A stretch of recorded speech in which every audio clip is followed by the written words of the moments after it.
अन academic science hub में आपका स्वागत है। मैं आपको करवाने जा रहा हूँ अगले 30 से 60 क्वेश्चन। अगर ये वीडियो आपको अच्छा लगे तो like, share, subscribe and comment करें, क्योंकि ये 30 क्वेश्चन आपके लिए वेरी वेरी इम्पोर्टेंट है। पहला क्वेश्चन यानी 31वां प्रश्न, लोहे के साथ क्रोमियम मिलाने पर उसका तापमान क्या हो जाएगा? बढ़ जाएगा, वो कठोर हो जाएगा, प्रतिरोधकता बढ़ जाएगी और अपघर्षण प्रतिरोधकता आ जाती है। फिर 32वां प्रश्न है कि पेट्रोल इंजन में अपस्टोन या नोदन को कम करने के लिए पेट्रोल में टेट्रा एथिल लेड को मिलाया जाता है। अगर पेट्रोलियम इंजन में विस्फोटक कम करना है या फिर नोदन कम करना है या अपस्टोफन कम करना है तो पेट्रोल में टेट्रा एथिल लेड को मिलाया जाता है। TEL की फुल फॉर्म होती है टेट्रा एथिल लेड। फिर 33वां प्रश्न है कि प्राकृतिक रबड़ आइसोप्रीन का बहुलक है। प्राकृतिक रबड़ क्या है? आइसोप्रीन का क्या है? बहुलक है।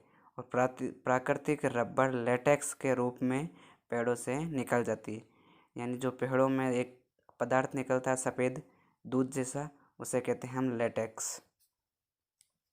फिर 34वां प्रश्न है स्टेनलेस स्टील बनाने के लिए कौन कौन सी धातुएं आवश्यक है, यानी मिश्र धातु। निकिल और क्रोमियम को मिलाने पर कौन सी धातु बनती है? Stainless steel. फिर 35वां प्रश्न है कच्चा लोहा, मृदु इस्पात, ढलवा लोहा में कार्बन तत्व अवरोही क्रम में उपस्थित होते हैं। अवरोही क्रम का मतलब होता है बढ़ता क्रम और आरोही क्रम का मतलब होता है घटता क्रम। कांसा के तांबा और टिन का क्या है? मिश्रण है, यानी कांसा क्या है कि मिश्र धातु है। फिर अगला प्रश्न है 36वां, अमोनिया एक रासायनिक यौगिक है। अमोनिया क्या है? एक रासायनिक यौगिक, और अमोनिया का सूत्र क्या होता है? NH3। टेफ्लॉन तथा डेक्रोन प्लास्टिक के बहुलक है। टेफ्लॉन तथा डेक्रोन क्या प्लास्टिक के बहुलक है। इसके अलावा और भी है, डेक्रोन है, रेडोन है, और भी है बहुलक। नियोप्रीन संश्लेषित रबड़ है। अगर आपको संश्लेषित रबड़ का उदाहरण पूछे तो नियोप्रीन। अगला है पॉलीथीन एथिलीन का बहुलक है। अगर आपको एथिलीन का बहुलक पूछे तो उसमें आंसर आएगा पॉलीथीन। फिर अगला क्वेश्चन देखो 41वां प्रश्न है, कोयला तथा हाइड्रोकार्बन को दहन करने पर, हाइड्रोकार्बन किसे कहते हैं? हाइड्रोजन तथा कार्बन से मिलकर बनी श्रृंखला को हम क्या कहते हैं? हाइड्रोकार्बन। कोयला तथा हाइड्रोकार्बन को दहन करने पर उत्पन्न प्रदूषण कार्बन मोनोऑक्साइड तथा कार्बन डाइऑक्साइड के मिश्रण होता है। कार्बन मोनोऑक्साइड का सूत्र होता है CO तथा कार्बन डाइऑक्साइड का सूत्र होता है CO2, जो क्या है? हानिकारक गैसें हैं। प्राकृतिक रबड़ को अधिक मजबूत तथा प्रत्यास्थ बनाने के लिए उसमें सल्फर मिलाया जाता है। प्राकृतिक रबड़ को अगर अधिक मजबूत बनाना है और प्रत्यास्थ बनाना है तो उसमें क्या मिलाया जाता है? सल्फर मिलाया जाता है। सल्फर धातु यानी सल्फर तत्व मिलाया जाता है। अब प्रत्यास्थ का मतलब क्या होता है? अगर हम किसी वस्तु पर बाह्य बल लगाते हैं तो उसकी आकृति में परिवर्तन होगा। जैसे हम रबड़ को खींचते हैं तो लंबा हो जाता है। यदि किसी वस्तु पर हम बाह्य बल लगाते हैं तो उसके आकृति तथा आकार में क्या हो जाता है? परिवर्तन हो जाता है। और हम उसी बल को अगर वापस हटा दें तो वह अपने पुनः प्रारंभिक अवस्था में आ जाती है। ये पदार्थ का या वस्तु का गुण क्या कहलाता है? प्रत्यास्थ कहलाता है। तो अगर प्राकृतिक रबड़ को अधिक मजबूत तथा प्रत्यास्थ बनाना है तो उसमें क्या मिलाया जाता है? सल्फर। कैल्शियम सल्फेट उर्वरक नहीं है। उर्वरक जैसे यूरिया, DAP, ये सारे क्या है? उर्वरक है। तो कैल्शियम सल्फेट क्या है? उर्वरक है? नहीं है। लोहा पारे के साथ मिलकर अमलगम, ये क्या है? मिश्र धातु नहीं बनाता है। इसलिए पारे के साथ क्यों नहीं बनाता है?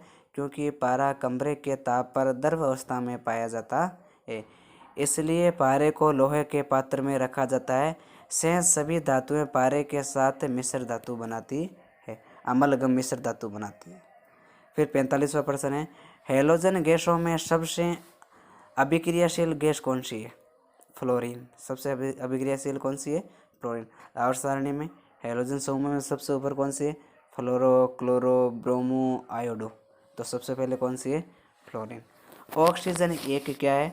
अनुचुंबकीय पदार्थ है। चुंबकीय, अनुचुंबकीय, प्रतिचुंबकीय, ये सब। हाइड्रोजन का ईंधन मान सर्वाधिक होता है। अगर आपको सूर्य के अंदर पूछे कि कौन सी गैस है, तो सबसे ज़्यादा कौन सी है? हाइड्रोजन। और सबसे हल्की गैस पूछे तो वो कौन सी है? हीलियम। स्ट्रीट लाइट के बल्ब में सोडियम का प्रयोग किया जाता है। वैसे तो सोडियम क्या है? बहुत ही खतरनाक धातु है, ज्वलनशील धातु है। इसलिए इसे सोडियम को किस में रखा जाता है? मिट्टी में। क्यों रखा जाता है मिट्टी में? क्योंकि ये वायु, आर्द्रता या बाहरी वायुमंडल के संपर्क में आने पर तुरंत आग पकड़ लेती है। इसलिए सोडियम को हमेशा केरोसिन या मिट्टी के तेल में रखा जाता है। कभी भी खुली हवा में या फिर पानी में वहाँ नहीं छोड़ा जाता। फिर अगला देखो, हीमोग्लोबिन में आयरन, क्लोरोफिल में मैग्नीशियम, पीतल में तांबा व विटामिन B12 में कोबाल्ट उपस्थित होता है। अगर आपको हीमोग्लोबिन में पूछे तो कौन सा होता है? आयरन तत्व। अगर आपको क्लोरोफिल में पूछे तो कौन सा होता है? मैग्नीशियम। अगर आपको पीतल में कौन सा, तो फिर तांबा। और विटामिन B12 में कौन सा तत्व? तो कोबाल्ट। क्योंकि विटामिन B12 का रासायनिक नाम क्या है? साइनोकोबाल्टेमिन। ये ध्यान रखना। फिर 50वां प्रश्न है, प्लेटिनम सबसे कठोर धातु है। अगर आपको धातुओं में पूछे कि सबसे कठोर धातु कौन सी है, तो लोहा नहीं बताना आपको क्या बताना है? प्लेटिनम। हीरा स्वयं में एक मूल तत्व होता है। हीरा क्या है? एक प्रकार का कार्बन का क्या है? अपरूप है, जो कि इसमें एक कार्बन अन्य 4 कार्बन परमाणुओं से जुड़ा हुआ होता है। पेंसिल में लिखने में प्रयोग होने वाला लेड ग्रेफाइट का बना होता है। जो पेंसिल की नोक होती है ब्लैक कलर की, वो होती है ग्रेफाइट। ये एकमात्र ऐसा उदाहरण है कि ग्रेफाइट अधातु होते हुए भी विद्युत की क्या होती है? सुचालक होती है। ये क्वेश्चन आपको ध्यान रखना है कि ऐसी कौन सी धातु है, ऐसी कौन सी अधातु है जो क्या है? विद्युत की सुचालक है। अपवाद है ये, तो फिर कौन सी है? ग्रेफाइट है। फ्यूज में प्रयोग होने वाला तार उच्च प्रतिरोध शक्ति तथा निम्न गलनांक का होता है। अगर उच्च गलनांक का होता तो फिर क्या लाइट कम ज़्यादा आने पर क्या होती? सारे स्विच, सारे घर के जो भी उपकरण है वो जल जाते। इसलिए क्या इसका गलनांक क्या होता है? निम्न होता है। अगर हाई वोल्टेज की धारा बह रही है तो ये तुरंत अपने आप गल जाता है, टूट जाता है, जिससे घर के बाकी उपकरण क्या रहते हैं? सुरक्षित। जस्ता एक क्या है? विद्युत अचुंबकीय पदार्थ है। जस्ता क्या है? विद्युत अचुंबकीय पदार्थ है। यानी जस्ता किसी भी वस्तु को अपनी ओर आकर्षित नहीं करता है। हीलियम गैस ऑक्सीजन से प्रतिक्रिया नहीं करती है। यानी हीलियम गैस और ऑक्सीजन, जैसे हाइड्रोजन और ऑक्सीजन मिलने पर कौन सा जल बनाता है? H2 + O2 बराबर 2H2O। यानी 2H2 + O2 बराबर 2H2O।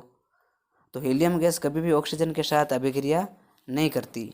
अग्निशामक यंत्र में कार्बन डाइऑक्साइड गैस का प्रयोग किया जाता है। आग बुझाने में भी कार्बन डाइऑक्साइड गैस का प्रयोग किया जाता है। यही गैस अग्निशामक यंत्र में भरी हुई होती है। क्यों भरी हुई होती है? क्योंकि ऑक्सीजन गैस क्या होती है? जलने में सहायक होती है, जबकि कार्बन डाइऑक्साइड गैस आग बुझाने में सहायक होती है। लोहे पर कलई चढ़ाने के लिए जस्ते का प्रयोग किया जाता है। अगर हमें लोहे के ऊपर एक और परत चढ़ानी है तो उस पर किसका प्रयोग किया जाता है? जस्ते का प्रयोग किया जाता है। और यह प्रक्रिया कहलाती है यशद लेपन या गैल्वेनाइजेशन कहलाती है। आयनिक यौगिक एल्कोहल में अविलेय होते हैं। आयनिक यौगिक मतलब जैसे NaCl है, ये अपने भागों में टूटता है Na+Cl-। और भी कई है जो अपने आयनों में विभाजित होते हैं, वो कभी भी एल्कोहल में घुलते नहीं हैं। फिर अगला प्रश्न है 59वां प्रश्न है कि एल्यूमिनियम चुंबक के द्वारा आकर्षित नहीं होती। यानी एल्यूमिनियम क्या है? प्रतिचुंबकीय पदार्थ है, अचुंबकीय पदार्थ है। यानी अब ये चुंबक की ओर आकर्षित नहीं होते। पृथ्वी पर लगभग 100 प्रकार के रासायनिक तत्व पाए जाते हैं। अगर ये वीडियो आपको अच्छा लगे तो please like, share, subscribe and comment करें। धन्यवाद अन अकेडमिक सहसब की तरफ से।